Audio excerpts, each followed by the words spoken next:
Today, I'm going to talk about the structure and function of cell wall.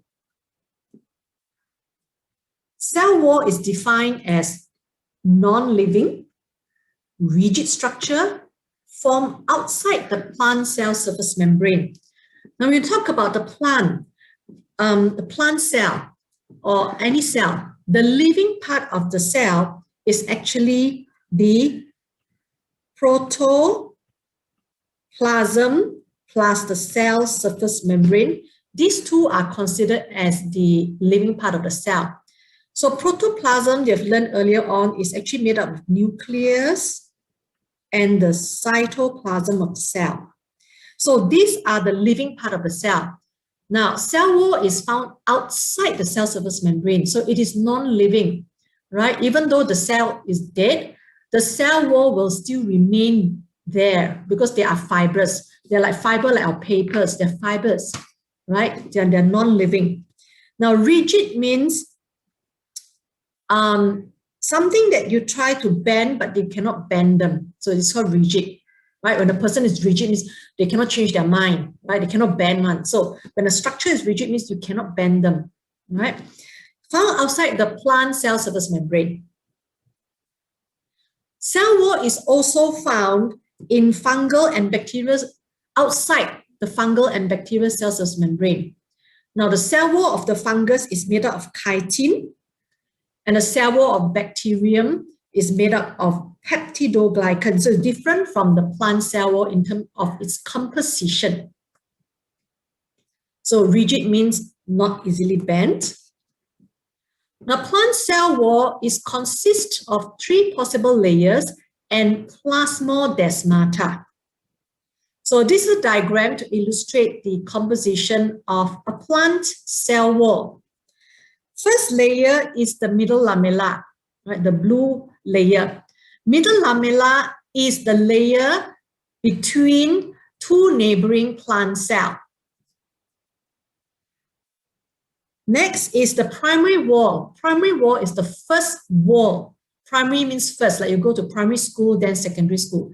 So primary wall is the first cell wall formed by the cell. Then after that, secondary wall will be formed in some plant cells. Now, secondary wall, minimum, there are 3 layers to form a secondary wall. So it can be made up of 3 layers or more, minimum 3 layers. Then plasmodesma. Plasmodesma is a cytoplasmic strand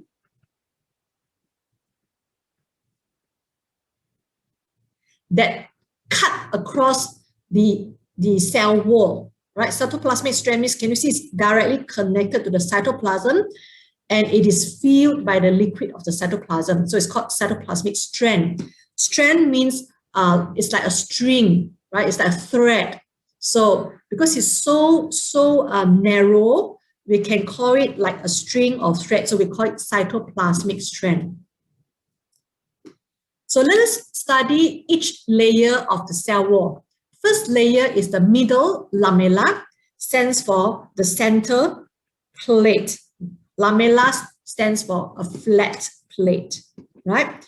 So this is the layer found between 2 adjoining plant cell walls. So this is found between 2 cell walls that are side by side joining each other. And it is made up mainly of pectin that act like a cement. So when you've got 2 neighboring cells, you want these 2 neighboring cell wall to join together, you cement it with pectin. So this is middle lamella. Now, pectin is a very popular gelling agent that you can find in our jam, like strawberry jam, orange jam, pineapple jam, right? So the jam is gel-like is because to the fruit juice that we have, we already added the pectin to make it solidify to become gel-like. Okay, so pectin is a gelling agent in a lot of our processed food. Now, the next layer is primary wall. Primary wall is the first wall that is formed by the plant cell. Right? So it is very thin and is less rigid than the secondary wall. Why less rigid? Because it's thin. Huh? So what is it made up of? It's made up of parallel cellulose fibers running through gel-like matrix of complex polysaccharides. So it is made up of cellulose fibers, which are arranged parallel, followed by hemicellulose and pectin. So 3 components. Now, cellulose fibers, they are not elastic and they have high tensile strength. Not elastic means you cannot stretch them like rubber band one. So you cannot pull and stretch them one, okay? High tensile strength means you cannot break them by pulling on each end. So if this is a cellulose fiber, you try to pull it this side, you cannot pull at this end. You try to pull from the other end, also you cannot pull. So that's why it's inelastic. So cellulose fiber, they are actually, this is called high tensile strength. Difficult to break by pulling on each end. Okay, high tensile strength means difficult to break by pulling on each end. So you can see that high tensile strength is actually different from the word rigid. Rigid means you try to bend it, right? You try to bend it, but you cannot bend it. So that's called rigid. So the cell wall is considered as rigid, but the cellulose fiber is considered as having high tensile strength. So 2 different properties. So in this diagram, you can see that these are the 2 neighboring cell walls here. Right in the center is actually the middle lamella. Then immediately after the middle lamella is the primary wall. Okay. Then after that, followed by the 3 layers of the secondary wall. The third layer is the secondary wall. So secondary wall is extra layers, minimum 3, extra layers of cellulose that are added between the cell surface membrane and primary wall. So if this is a new cell that's being formed, a new cell, plant cell that's being formed is usually cuboidal in shape, 3-dimensional, right? And then after the cell is newly formed by cell division, the next thing the cell will do is elongation. So the cell will elongate, right? So it will elongate. So it's still containing the primary wall here, right? So after it has completed its elongation, so when the cell has achieved the length that it's supposed to achieve, then the secondary wall will be added onto the primary wall. So the secondary wall will be added here, okay, 1 layer, followed by the next layer, followed by the next layer. So why is it added in over here? Because the molecules that the plant cell used to make up the cell wall, they must come from the cytoplasm. So then from the cytoplasm, it will go through the membrane and then it will go out of the cell to form the cell wall. So that's why it is placed in between the primary wall and the cell surface membrane, right? So between the cell surface membrane and the primary wall.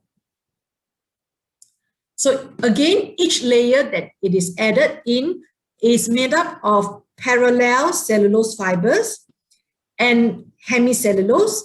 And one more thing, in the secondary wall, it is either lignin, cutin, or suberin, right? Now, lignin, cutin, and suberin will be found in different cells, right? Lignin is found in xylem element, right? Cutin, it is a waxy substance that's used to make the cuticle of the plant. So usually you can find it in the leaves, right? It can also be found in the stem, okay, coating the surface of the stem. Suberin is found in the endodermal cell in the roots. All right, so all of them got different function.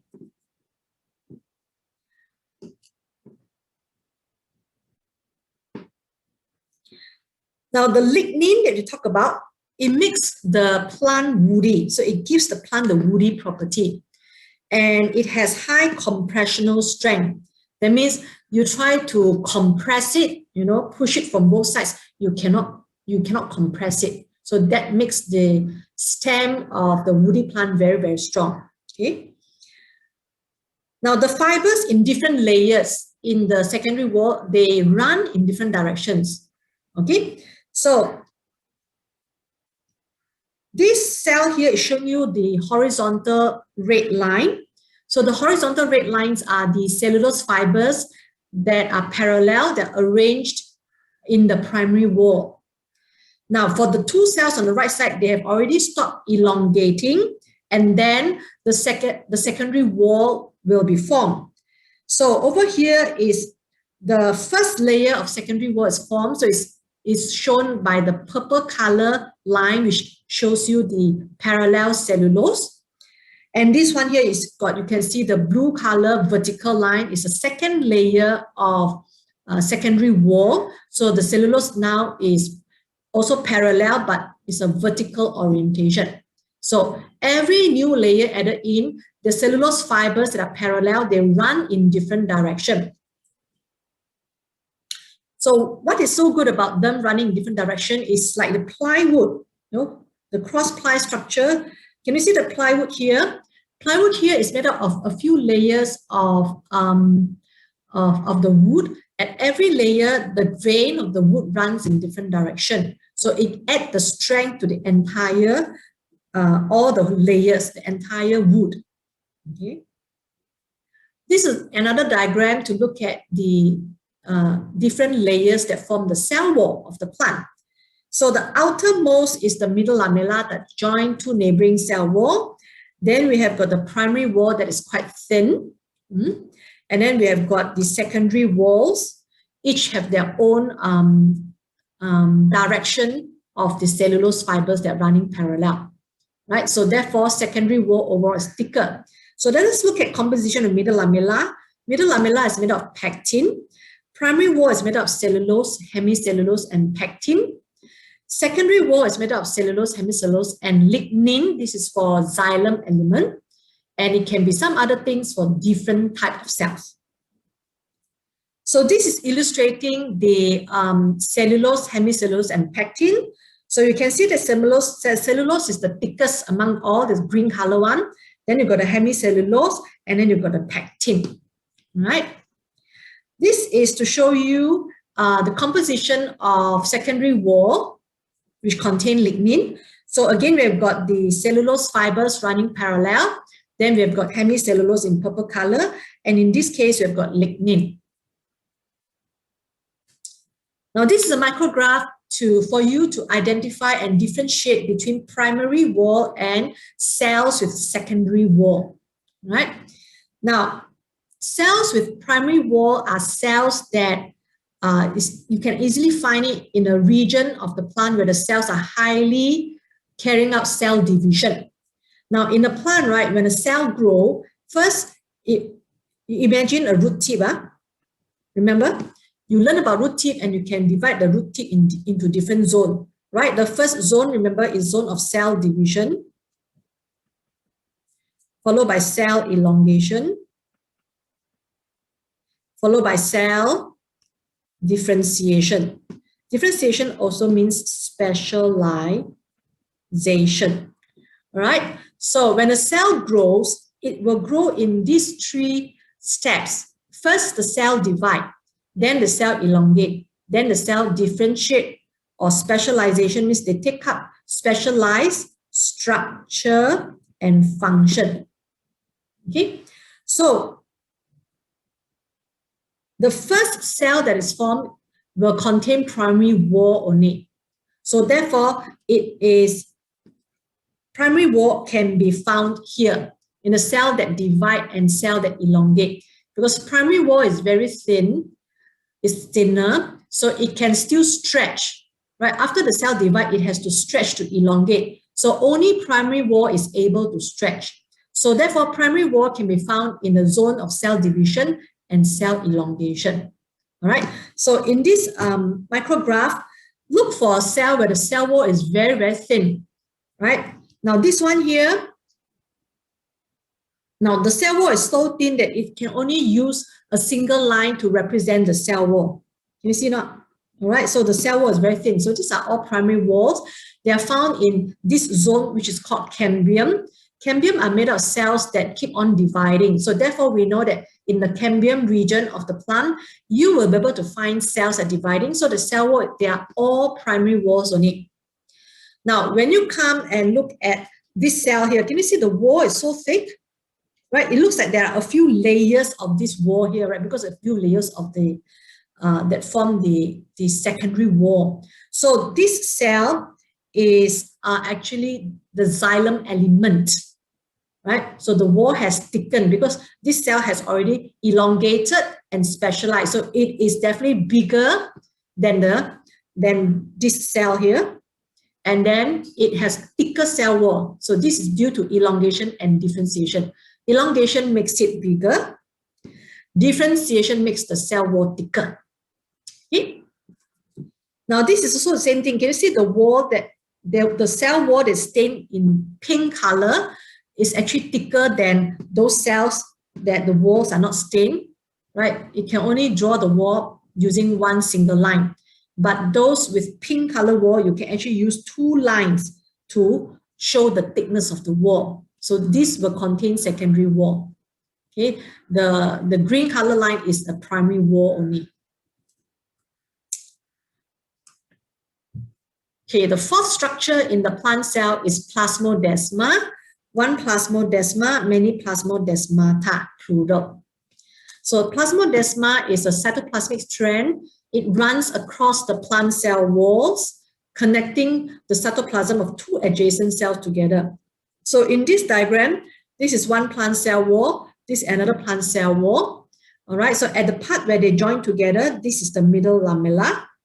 And then this is the cytoplasmic strand that join between neighboring cytoplasm. So their cytoplasm are connected. Now in this diagram, you can see that endoplasmic reticulum from one cell stretches to the other cell through the plasmodesma. So it's amazing.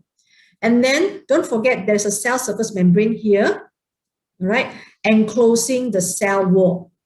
Right, there's a cell surface membrane here passing through the plasmodesma, okay, enclosing the entire cell wall. So there will be cell surface membrane here. There's also cell surface membrane here, and there's also cell surface membrane here enclosing the cell wall. Okay, and enclosing the plasmodesma. Okay, not enclosing, it's at the side of the plasmodesma. So all in all, plant cell wall consists of middle lamella, primary cell wall or primary wall, secondary cell wall or secondary wall, and plasmodesmata. Now this is a table for you to compare between the primary wall and secondary wall, right? So primary wall is formed in the dividing and elongating cells. Secondary wall will be formed in a differentiating cell after the cell has stopped elongation and it starts to differentiate. Location, primary wall is located between middle lamella and cell surface membrane or secondary wall, depend on the stages of development of the cell. Okay, secondary wall is found between primary wall and cell surface membrane. So where are they found? Primary wall is found in all plant cells. Secondary wall are found in differentiated plant cells or specialized plant cells, right? What are the number of layers in primary wall? One layer. Secondary wall, 3 or more layers. Composition, cellulose, hemicellulose, pectin, cellulose, hemicellulose, lignin or cutin or suberin. Cellulose content low, cellulose content high. So because the cellulose content is low, therefore it is able to expand when the cell elongates. So it's less rigid because it's got low cellulose content. When you got high cellulose content, it's rigid, the cell wall is rigid, so it cannot expand. Pitted means you have got little, you cannot call a cytoplasmic strand because outside the cytoplasm, right? So it's a little strand or hole or tunnel across the cell wall. So this is called pitted. Now, pits can be found in secondary wall, but not the primary wall. So to illustrate what you mean by pits, so you can find pits in secondary wall like this. So these are pits, right? So these pits, they do not stretch into the primary wall or middle lamella. They're found in the secondary wall only. Right? Now let's look at the function of the cell wall. Function, first one is provide mechanical support. Mechanical means physical, right? It gives mechanical support to individual cell and also the plant by means of lignified wall and turgor support. So both, when the wall is lignified, it becomes woody. Woody means it's quite tough. So it supports, it gives physical or mechanical support to the cell as well as the plant. Turgor support means when there is no lignified wall. The cellulose wall itself can also provide mechanical support because it gives the cell its rigidity. So when you stack the cell on top of each other like this, then it becomes the whole plant can stand, and then it can stretch out the branches to allow the leaf, to hold the leaf to absorb the sunlight to photosynthesize, right? Cell wall also gives protection, protect the cells from bursting due to excessive water uptake by osmosis. So water can enter the cell by osmosis, but because of the presence of cell wall, it prevents the cell from bursting. Why? Because it cannot stretch. The cell wall is rigid, it cannot stretch. You cannot bend it as well. It provides shape to the cell by different orientation of cellulose fiber layers. For example, here. Now, the cellulose here is oriented this way, right? Cellulose fiber. And this one is oriented this way. This oriented this way. So by arranging the cellulose at different orientation, it gives the cell its shape, right? Different cell got different shape. You got this shape, you got triangular shape, you got hexagonal shape, you got pentagonal shape, all sorts of shapes. They're all given by the orientation of cellulose fibers. Some cells got irregular shape also, like this, some plant cells. Now, apoplast pathway is, that means it is a pathway of movement of water and mineral ions, and this pathway is from cell wall to cell wall. Now, you know that from the soil, right, after the water is absorbed into the root, it has to go all the way to the xylem in the middle of the root. So it has to pass through many, many cells. So how do they pass through the cell? It passes through the cell from cell wall to cell wall. So this is apoplast pathway. Okay. Now, another pathway is called symplast pathway. Sym means same, okay, or together. Plus, remember the plasm, the cytoplasm, okay. So symplast pathway is the movement of materials from cytoplasm to cytoplasm. So this is called symplast pathway. So from cyto to cyto directly, it must pass through the plasmodesmata. Okay. Now, suberin in the secondary wall, found in the root endodermal cells. It is waterproof. So when the water from the soil go all the way across the cortex and go to the endodermal layer, it cannot pass through the wall anymore because the four walls of the endodermal cells, right, the four walls, they are actually covered by this, what you learn it as Casparian strip. All right, Casparian strip. Casparian strip. Casparian strip is made out of suberin. It's waterproof. So water can no longer pass through the wall anymore from cell to cell. So it is forced to pass through the cell surface membrane. And cell surface membrane has got molecules or structure which will control materials that can pass through the membrane. So it forces materials to pass through the membrane so that we can control things that can pass through the membrane to go into the xylem vessel here, right? So it must first go through the endodermal cells here first to be filtered before it can go into the xylem vessel and transported up the plant. Raxicutine. Raxicutine is secreted by the cell to form the secondary wall. So it forms part of the cuticle that is waterproof. Sorry, it forms the cuticle that is waterproof, right? So this is to reduce the water loss by evaporation from the epidermal cell wall surfaces on the leaf and on the stem. So remember, when you study leaf, there is this epidermis, upper and lower epidermis, and then you got a palisade mesophyll, and then you got the spongy mesophyll cells, all right? So on the surface of the upper and lower epidermis, you got this, usually upper epidermis, you got this waxy layer, which we call waxy cuticle, which is made up of cutin. So that will actually reduces water loss from the surface of the cell wall, the external surface of the wall of the epidermal cells, from the leaf usually, and from the stem as well.